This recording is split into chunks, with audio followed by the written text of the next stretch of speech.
to record. There we go. So lovely to be here again. I'm just letting you know that I have a soggy cat who's come in and insisted to sit on my lap right now. So I'm sitting rather gingerly. And if she does dig her claws in and I jump, then you'll know why. But here we are on a wet Tuesday morning. But I'm hoping to bring quite a positive message today. So what we're looking at in today's talk is connecting in with the idea and the belief that there's enough work for everyone. I've been aware of conversations in other groups, and I know where my head has been over the years. And, I know there is a message around at the moment that there's too many yoga teachers, there's not enough work, it's driving prices down, no one can make a living. And obviously, I don't want to deny any reality there, that obviously there are more yoga teachers these days. I know a lot of yoga teachers are not making a good income. I know a lot of yoga teachers are not being paid well for their expertise.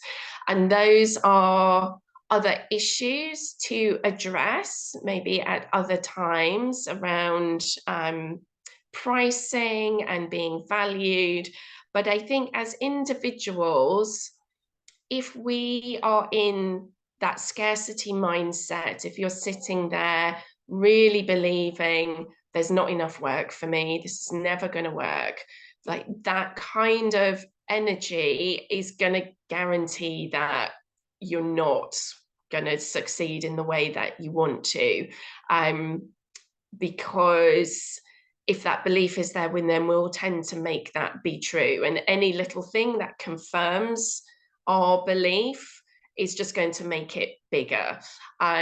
So much of being self-employed and making it work for us is our mindset. That is the foundation of everything, because that drives what action we take. It drives how we respond to setbacks. It really is so much more important than I ever gave it credit for years ago. And, if there's something looking back, that I would kick myself about, would be, having the right kind of mindset to have grown perhaps a bit more earlier on in my career. But it's life, we live and we learn, and things are much better now. So I wanted to share some stuff with you, so hopefully you don't go through the same painful process that I've been going through. So I thought it might be useful initially to get some context and get some figures, because again, I know people are struggling and it feels like there's not enough. But when we look, first of all, globally, so I've been looking up some figures. So last year, the total global yoga market was 107 billion US dollars. Okay, it's an insane amount of money, and it's looked to grow this year by another 9 to 10%. So the yoga industry is growing more than other industries at the moment, and contra to the general economic situation that we're in. I know we're not in a high growth economy as a whole, but yoga is a growth industry. Last year, the UK yoga market was estimated at £895 million. So again, there's a huge amount of money. And what was interesting within that is looking at numbers of people. So if we're looking at roughly £900 million industry last year, with an estimated 500,000 people practicing yoga. And to me, I was surprised when I found that figure, because it was less than I thought. We currently have a UK population of 67 million, and only 500,000 are practicing yoga regularly. So for me, that feels like a huge potential for growth there. And obviously, you could take out a big chunk of people who are maybe too young or too old or too frail. But even still, we know with yoga, we can do end of life care through meditation and breath work. So the potential, we do mum and baby yoga. So actually, I take that back. We can serve the entire population in one way or another. And there's 67 million people here, and only 500,000 are practicing yoga. So, maybe there's room for some education and some outreach, but I think we could easily, as a nation, double the number of people. If only 1 million out of 67 million are doing yoga, then that doubles the industry. So you see like how much potential there is. There's enormous room for growth, even though it feels like a saturated market. I really don't think it is. And I think there's a huge amount of the population that would really benefit from yoga who are not doing it. So maybe that's something on us as individuals and the industry as a whole to do more outreach to people who think yoga is circus skills and not for them. There's so much around on Instagram and the images out there, and even in my day-to-day life, I might go visit a friend and they've got another friend there and they find out I do yoga. And the first thing they say is, "You must be so flexible. I could never do that." Because still nationally, there's this idea that yoga is this hypermobile, put your foot on your head kind of practice. So yeah, there's a huge room for growth there. And when we're thinking outside of the UK as well, so if we're thinking about potential online growth, I was curious about how many English speakers there are in the world, assuming that most of the people watching this are English speakers. So there are 400 million native English speakers. So that's English as their first language. When you add in the number of people who may be bilingual or trilingual, we've got 1.5 billion English speakers in the world. So again, we've got the UK market, which I think you could easily double the number of people practicing yoga, because there's loads of people who need to be doing it who clearly aren't.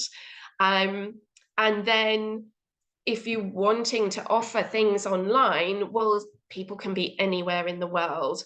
And again, 1.5 billion English speakers. And if you are somebody who's bilingual, you can increase that because you've got the 1.5 billion English speakers plus however many people who speak your language, whether that's French or German or Spanish or Hindi or whatever. So I just really wanted that to land a bit, that there is so much there, that the world is really abundant.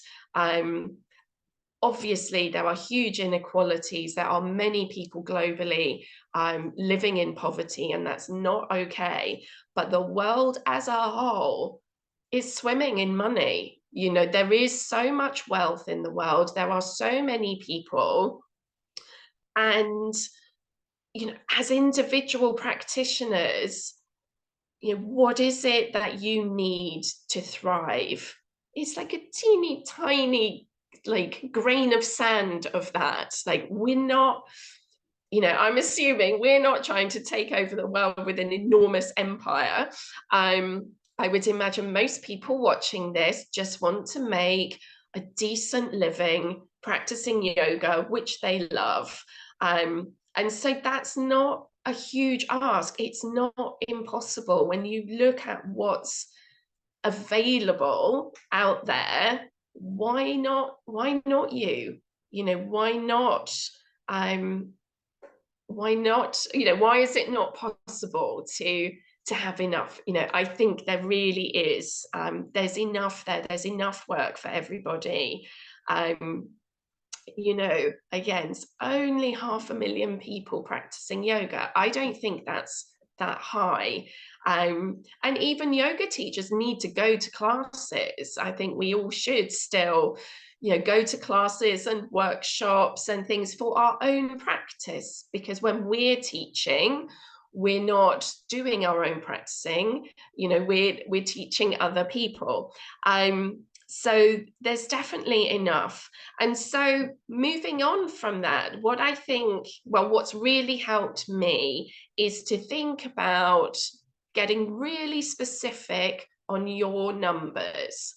Because again, when you just kind of sat in a sea of, I'm not earning enough, I see lots of teachers out there, there's lots of free stuff online, like this just isn't going to work, I can't see a way of making it work, it just doesn't feel like there's enough.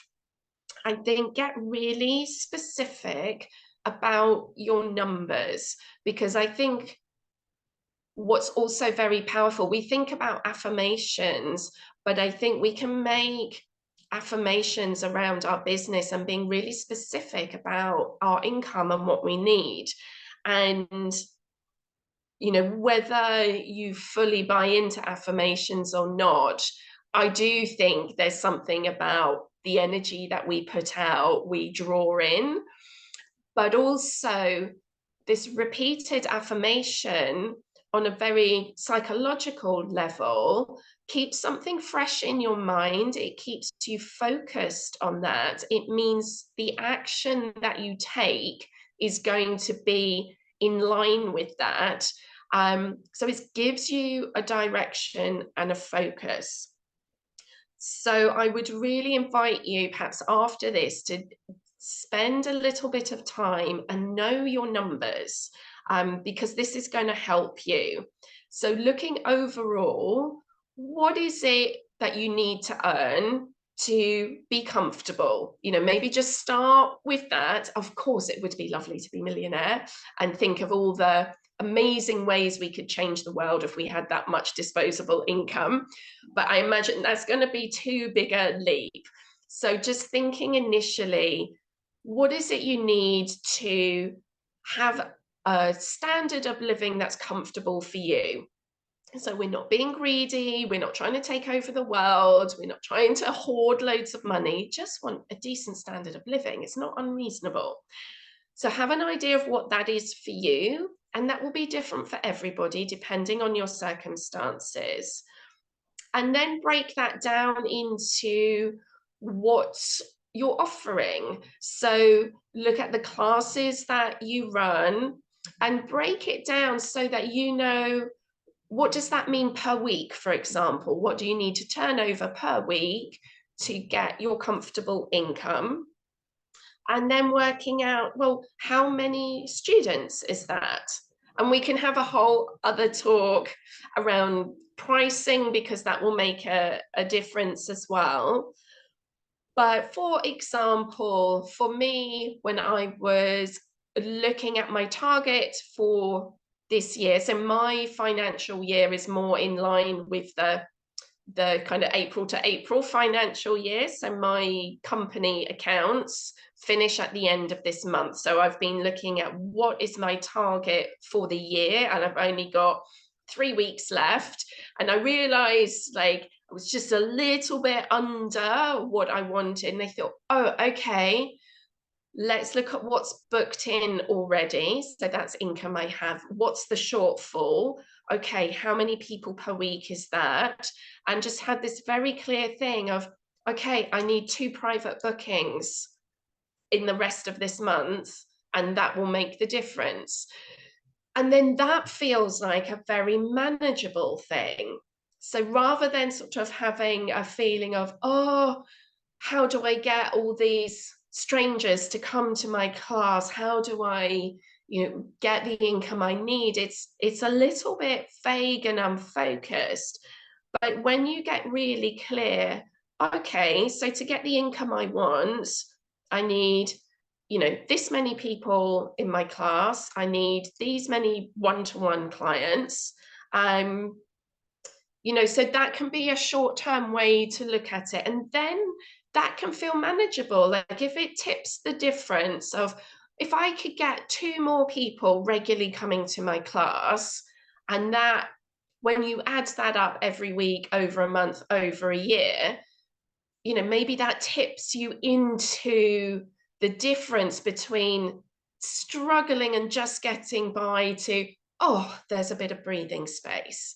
Sometimes it's actually a very small amount of extra that's needed to make a big difference, particularly if you're around a point of just making ends meet, covering your costs, making a little bit. Then any extra on top generally is pure profit, because if you're renting a hall or a space, or a studio, if you're just about covering your costs now, the extra couple of students you get in will be profit, because your costs are already covered. So for me, I think it's really helpful to really know your numbers and be clear on what you need and pursue that. So if you think, well, actually my classes are reasonably full and I'm still not making a lot, then I would say maybe you need to look at your pricing. But also, if you're not offering one-to-ones, I really recommend all teachers do that to some degree. And that could be something that just bumps your income up quite a lot. So it's also then looking at, if you need to perhaps offer something in addition to what you're offering, or in a slightly different way. Maybe you want to do a corporate class once a week. Again, that can be a good way to increase your income.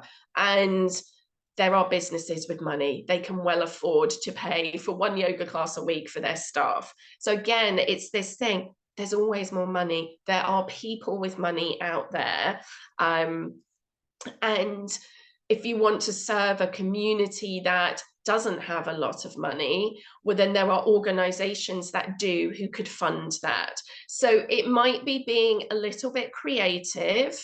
It might be having to pivot a little in your business and do things a little bit differently. If you've been doing the same thing for years and it's not working, then carrying on doing exactly what you're doing is not going to change anything.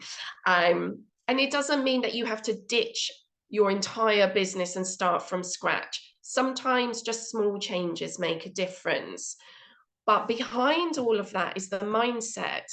Because if you fundamentally don't believe there's enough, it's never going to work. No one's got any money. I just have to offer cheaper and cheaper. Those beliefs are informing your action. Whereas if you come from a place of, there are enough students for me, there's always enough money, there's always more money, there's plenty out there, there's plenty of students, there's plenty of money, why not me? What do I need to do to find that? And then there's this really positive, it's out there somewhere, what do I need to do? How do I find 2 extra clients a week? What do I need to do to make my class a bit more profitable? Because I know it's possible. I know there's money out there. There is a way of making this work. So let's be smart about it. And it's that mindset behind it where we just don't sink into despair and we don't give up. And it's not to deny the real feelings. It's been a roller coaster for me, as it is for everybody who's self-employed. I still regularly have moments of, oh my God, I don't know what to do next. How am I going to make this work? How am I going to meet my targets?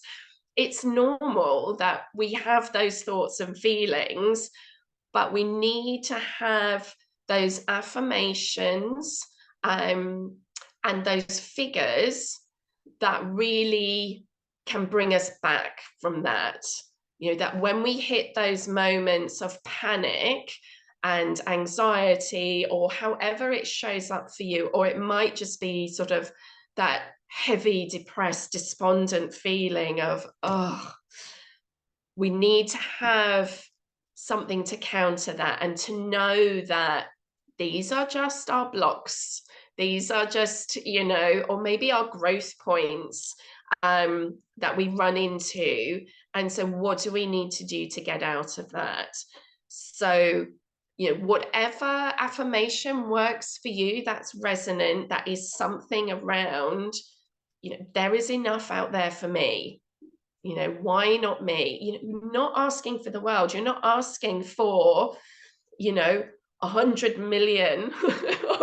You know, you're not asking to even have 1% of the market. It's a fraction what we're looking for. The UK last year, as a reminder, was nearly 900 million.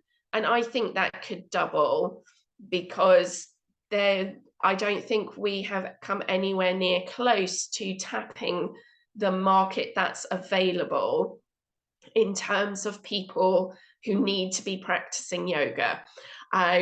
So there are enough students out there. Maybe we need to have a bit more education. Maybe we need to think about, how do we reach the people who aren't thinking about yoga as something for them? You know, this is where we get a bit more creative, but we need to have the belief and the knowledge there's enough out there. There's enough money, there's enough students, there's enough for you, it's there. So then the challenge is, okay, how do we get creative about connecting with the people who need us?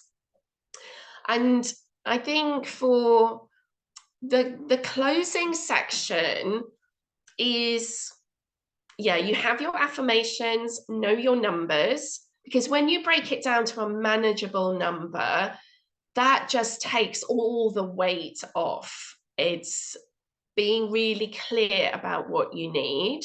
And then I think it's knowing your blocks as well, because we all have them. We all have these really unhelpful beliefs that we carry around.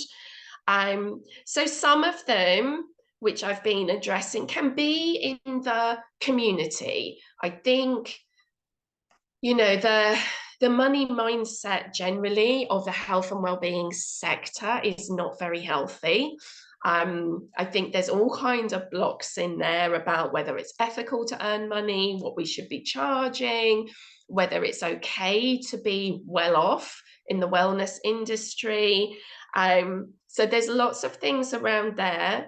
So I would also encourage you to be really honest about what your beliefs are, but also knowing what your blocks may be about being successful, about thriving. So sometimes the reason that we're not attracting people in may be that we actually have a kind of fear of success. You know, this was one of the things that I had to realize for me is I was always envious of those really charismatic teachers who, you know, could have really busy classes. Like when I used to go to Tryoga in Primrose Hill, and there'd be teachers that had 50 people in the room. You have teachers who kind of do the you know, the yoga expo things, and they got a room of 150 people, and it's like, oh, I wish I could be that successful. And what I realized was that would never happen for me, because it's not really who I am and what I want. I am so uncomfortable in big crowds like that and having everyone look at me. I get such stage fright. Maybe I will get there, but I prefer to work in a different way. So I stopped trying to be like somebody else and do something that's not aligned with who I am. So that could be the first thing, is how do you want to work? Where is your comfort zone, your zone of expertise? What's good for your nervous system? The more you're aligned with who you are, the more you're going to attract people who resonate with that.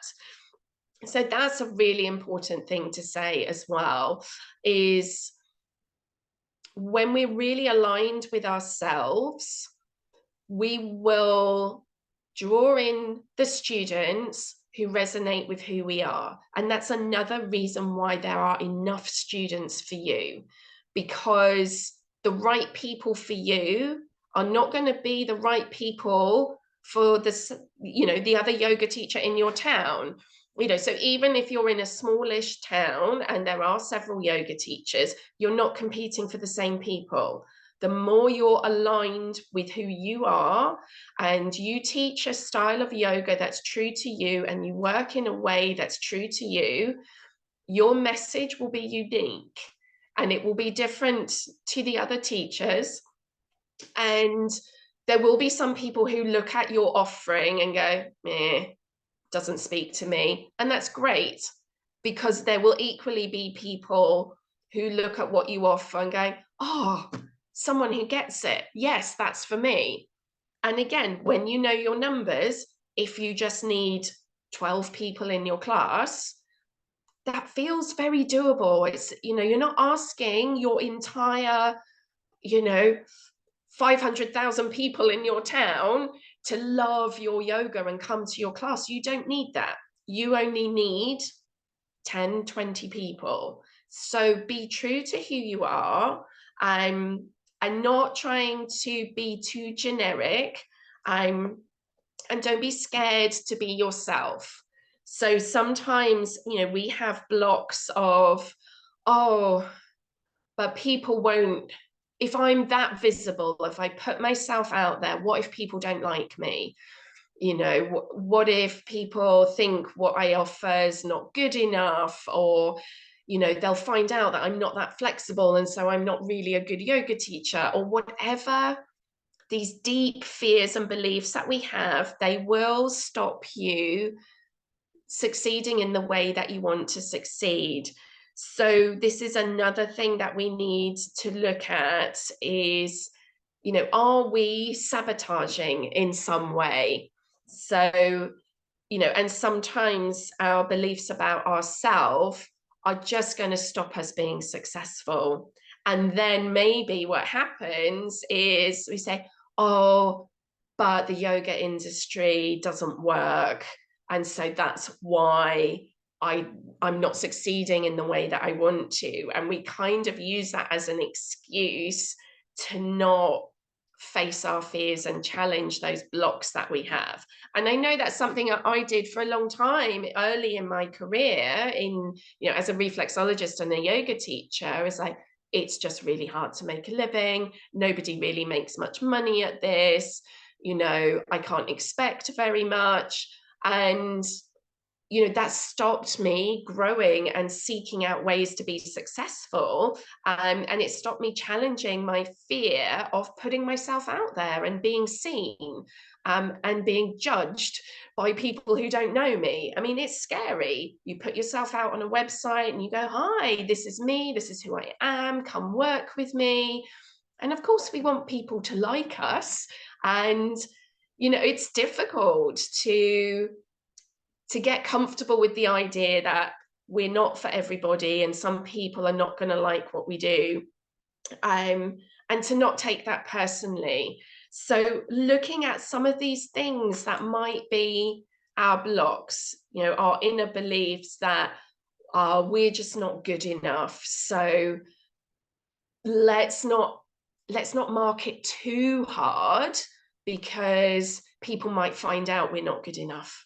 And all of this is subconscious. We never consciously do these things. So we think that we're doing what's necessary and then go, I don't know why this isn't working. But often there's a lot more that we could be doing that we're not, because there are fears blocking us as well. So I would really recommend that you look at what some of your blocks and beliefs might be that are stopping you drawing the people that you need. So I guess there's these three main things from today. I think being clear about the numbers. So first of all, and maybe write these down somewhere so you can kind of have it in your mind, that the UK yoga market last year was £895 million. And that was based on 500,000 people practicing yoga. Okay, so there are enough students for you, and there is enough money in this industry for you, and why not you? Okay, so being really clear that there is enough out there. Then you need to be clear about what your needs are. So you're not trying to capture the entire market or even 1% of it. What are the numbers that you need? And really be precise. And again, write that down. How many students in your class? How many one-to-ones? Maybe what you need to charge for a corporate session. Know your numbers, write them down so you see them every day. And again, it's a reminder that actually what you're asking for is not very much, and it's achievable. Okay, you're not looking to have 200 new students every week. You know, unless you have your own massive studio, you won't have capacity for that anyway. So know your individual numbers and write them down. And it's just that daily reminder that you're not asking for a lot, and you're really clear on what you need, so you can quickly see if there are gaps. Say, oh, I need to be doing 3 one-to-ones a week. I currently only have 2. Okay, let's actively market for 1 more private yoga student, you know, and then you could spend a week really marketing hard online or whatever, sending a newsletter, really focusing on that to get 1 more person, and then you're back on target. So being clear about those numbers. And then the final thing is working on your blocks. So knowing what your vulnerabilities are, what your beliefs are, what your fears are that might be holding you back from doing what you need to get the success that you need. So I hope that's given you some food for thought. But yeah, really know that there's enough out there for you. There really is. It is possible, and you can do it. It's, you know, it's really possible. And, you know, seek support. Be around people who are also of a positive mindset, who, rather than saying, yeah, it's all rubbish, isn't it? We may as well give up now. Like, being in that environment's going to suck you down and it's going to drain your energy. You want to seek out people who will be solution focused, who have a more, you know, positive outlook on what's possible, who are going to bounce ideas off and going to pick you up and going, yeah, it's hard. Okay, it's been a bad month, but this isn't the end. Let's try again. So we can't do this in isolation. And that's why it's one of the reasons I have the group. So we can do all of these things, and people can be successful like that. But when you run into your blocks and when you have those down moments, that's when you need support. So I would really encourage you to come into the group. It's a private group for a reason, so we can be vulnerable here and saying, oh, I've run up against a brick wall and I can't see over it right now. And that's a normal thing. We all have that. It doesn't mean that the brick wall is the truth. It's just a block that we've come against. And it doesn't mean that our deep fears and our unhelpful beliefs are actually true. They're just things that we think. And so then we need to find a way to shift our mindset, to find a way out of that. And sometimes we need other people to help us with that. And that's not failing either. It's normal, it's needed, and it's why we have community. So I'm going to sign off for now, but I would love to hear your thoughts about this. So do feel free to write some comments in underneath the video. And if you're struggling and you need some help, then again, feel free to post a question in the group. We can use the hive mind to maybe find some solutions for you. That's what we're all here for, is to support each other. So I'm going to wish you a wonderful rest of the week, and I look forward to connecting with you next week. Thank you.